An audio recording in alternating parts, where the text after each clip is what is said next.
आपण मैंने आज आम फंक्शन को आसछन एटा चतुर्थ एनुअल फंक्शन हमर माने बहुत प्लेजर माने बहुत खुशी लागुची आम चतुर्थ वर्ष रे समाज रो सेवा करी करी 4 वर्ष कंप्लीट कर सारलुन ऑलरेडी आ एटारे बहुत सारा सांस्कृतिक कार्यक्रम हैला गेस्ट माने आसिले माने हमर पूर्व वर्ष नाटक होइति ताक मध्ये परिवर्तन करा गला बहुत खुशी लगला दर्शक माने भी बहुत उपभोग करी गले हमको बहुत उत्साहित कले जेंति हमको आमे एभले आउ कार्यक्रम करिबो आगु आगु हमर प्रत्येक वर्ष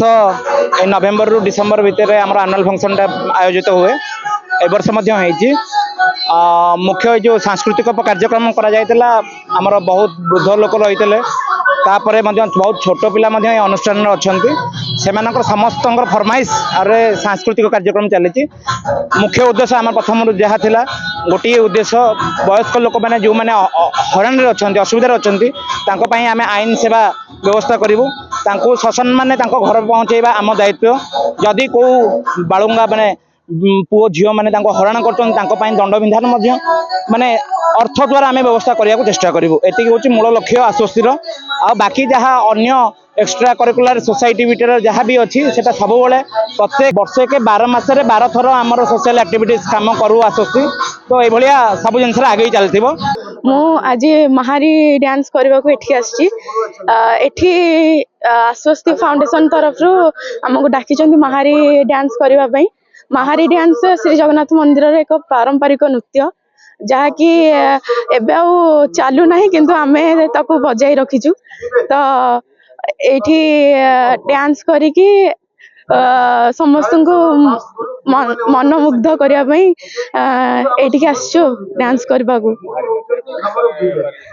महारी नृत्य आमे देखक गीत रे परिवर्तन करू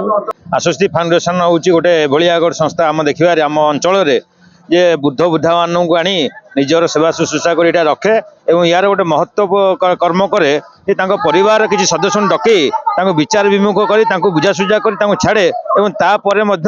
केयर निए प्रकृत से भले अच्छा कि न अच्छा यहाँ गोटे सब बढ़िया कथा यहाँ गोटे बहुत गोटे आम ओल्ड एज होम जाइचु कि ये पदक्षेप कहीं नियंती ये केयर कहीं नियंती यहाँ गोटे बहुत बढ़िया पदक्षेप जाओ से सम्मानित कराई बड़ कथा तथा आम किसी सोशल आटिट्यूड रही जोटा कि भल निधि आशा कर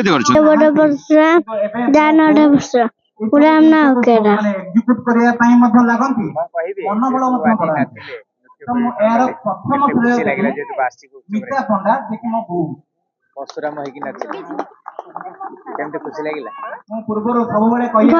लगे